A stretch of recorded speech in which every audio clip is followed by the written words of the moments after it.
Bonjour maître.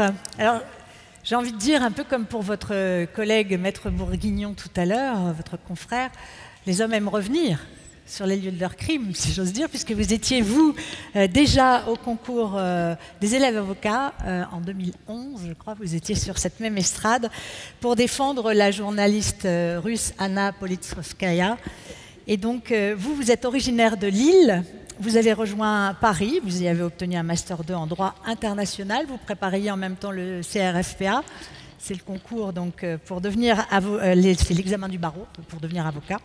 Et vous avez prêté serment en 2011, vous avez d'abord travaillé 3 ans dans un cabinet anglo-saxon où vous exerciez le contentieux.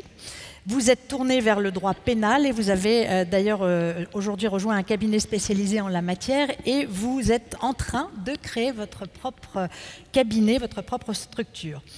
Et comme l'une de vos consoeurs ce matin, eh bien, vous avez choisi de nous emmener en Iran pour y évoquer le cas donc, de Khodayari, cette femme qui s'est immolée par le feu parce qu'elle a eu le tort, je le rappelle pour ceux qui n'étaient pas là ce matin, eh bien, d'entrer dans une enceinte de football pour y assister à un match, ce que les femmes n'ont pas le droit de faire. On vous écoute.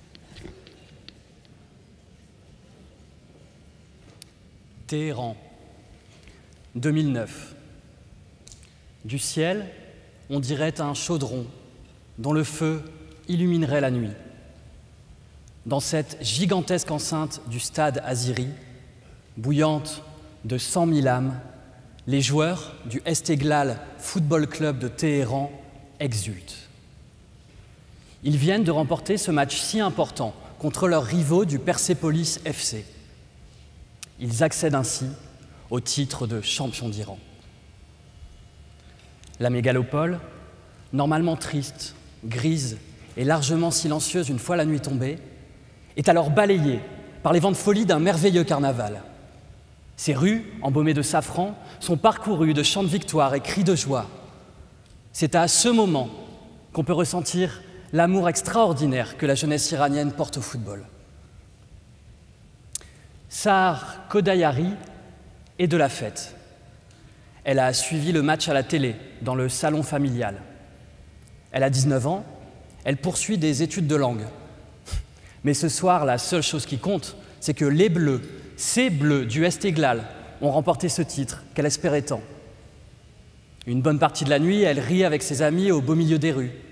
Elle salue tous ces gens hilars, aux regards illuminés d'une ferveur que, sans se connaître, tous partagent.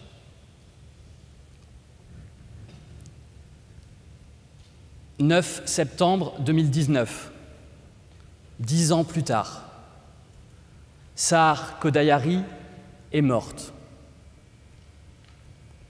Quelques mois auparavant, elle avait été interpellée par la police à l'entrée de ce même stade national de Téhéran. Elle avait tenté d'y pénétrer pour assister à un match de ces Bleus, du Esteghlal. Elle avait tenté d'entrer au mépris de l'interdiction faite aux femmes, dans son pays, d'assister aux manifestations sportives masculines, et particulièrement aux matchs de football. À l'instar de plusieurs dizaines de jeunes Iraniennes ces dernières années, elle s'était déguisée en homme pour braver l'interdiction. Elle avait masqué ses traits, caché ses longs cheveux, peint son visage de bleu et porté des vêtements larges. Aux abords du stade, les agents de sécurité ont découvert le stratagème.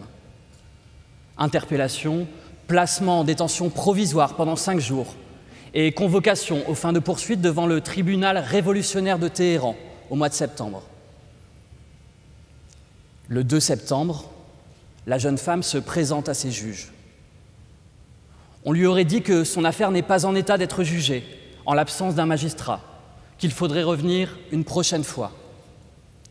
Étonnamment, on lui aurait également dit de ne pas trop espérer, parce que le jour où elle serait finalement jugée, elle serait, quoi qu'il en soit, condamnée à une peine d'emprisonnement ferme d'une durée minimum de 6 mois, immédiatement exécutoire.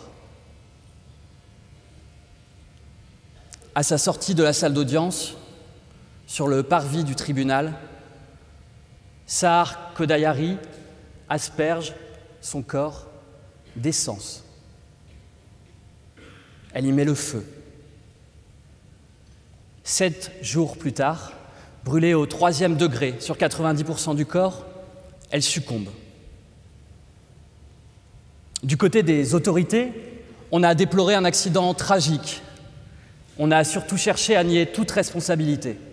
Sur son site internet, le ministère de la Justice maintient qu'aucune sentence n'avait été prononcée à l'encontre de la prévenue. Il faut ici se poser la question d'un point de vue juridique.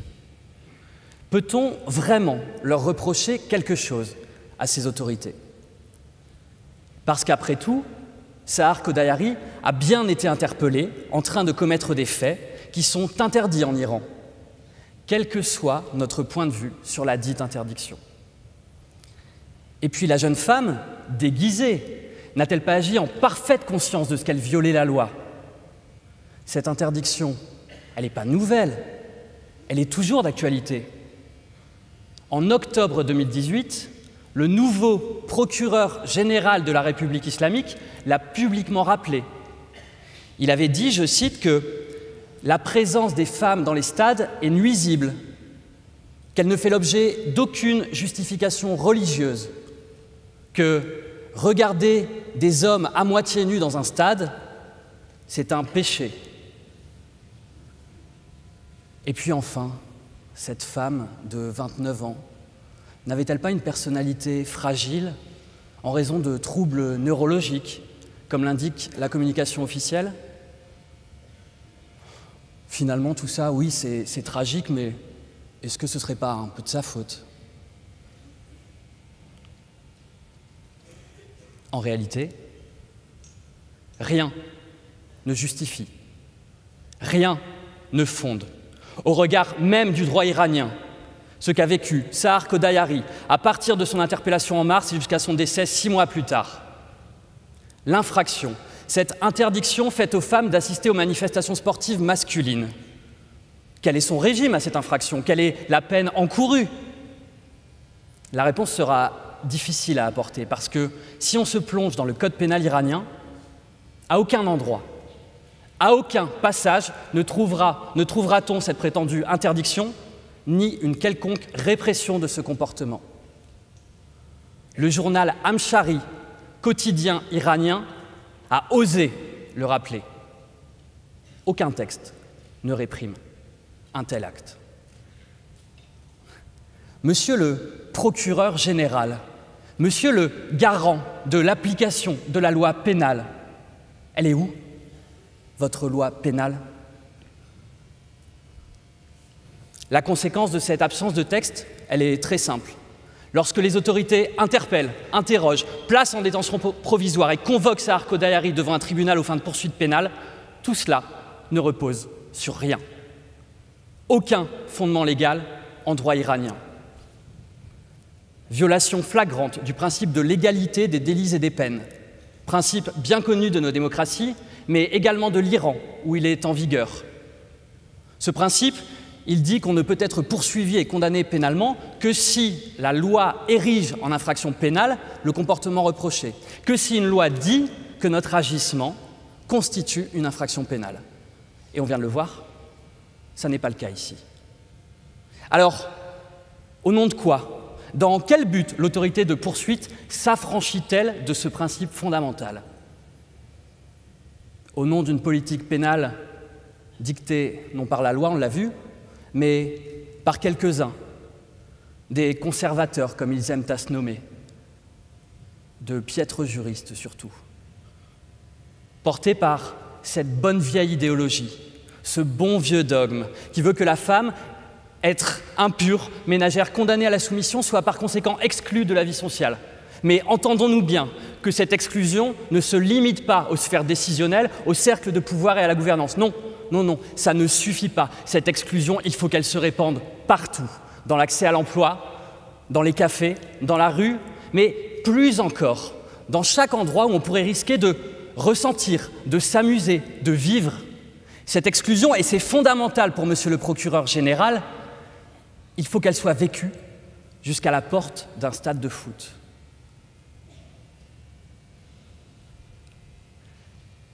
Ce qui est peut-être le plus désolant, c'est que si le droit avait eu ne serait-ce qu'une chance de prévaloir, Sahar Kodayari serait toujours en vie.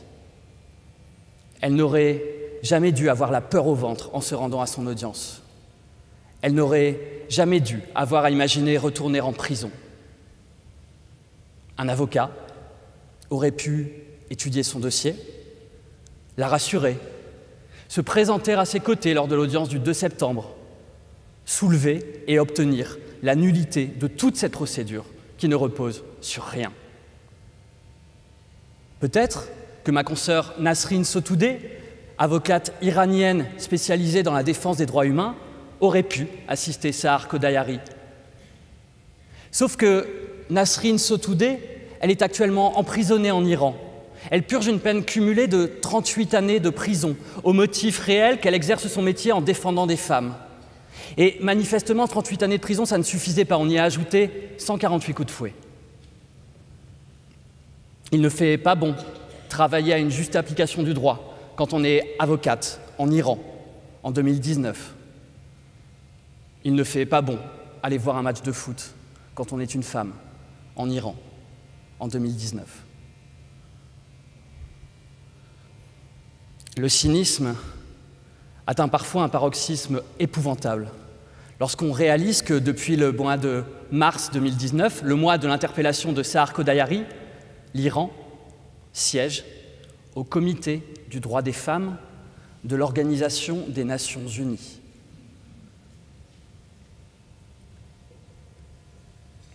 Ce qui frappe encore, c'est le caractère extrême de la solution décidée par la jeune femme. Elle est insérée, un métier, des amis, elle cultive une passion pour le football. S'enflammer le corps, brûler sa chair. Comment est-ce qu'on en arrive là? Des travaux réalisés sur l'immolation relèvent que celui qui s'adonne à un tel acte ne peut plus supporter les conditions extrêmes dans lesquelles il vit.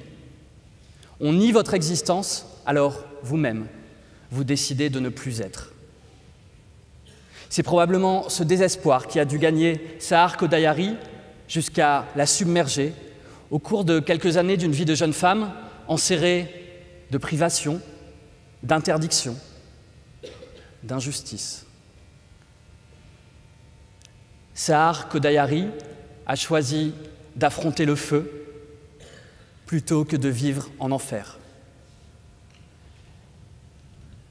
Sahar, on ne se connaît pas, mais je vais te tutoyer parce que si on s'était rencontrés sur un terrain de foot, c'est ce qu'on aurait fait.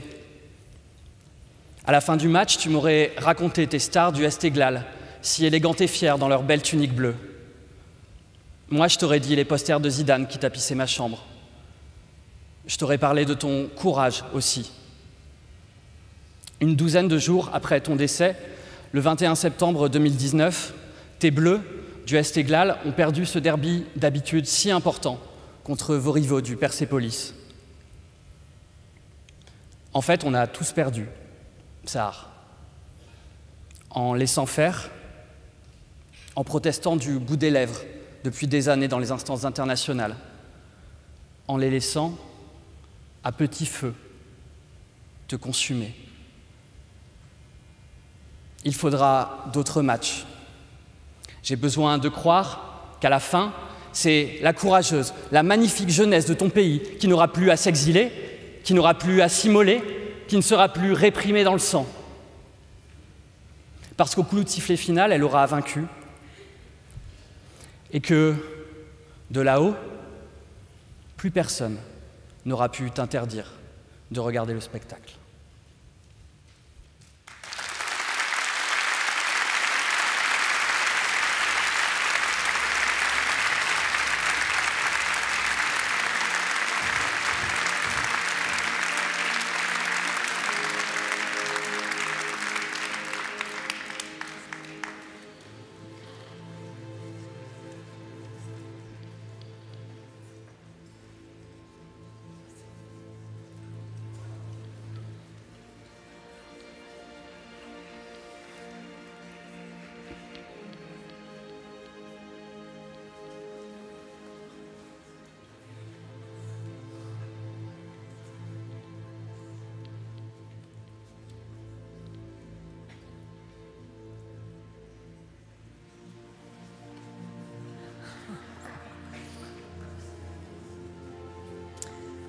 Merci Emmanuel Chenu.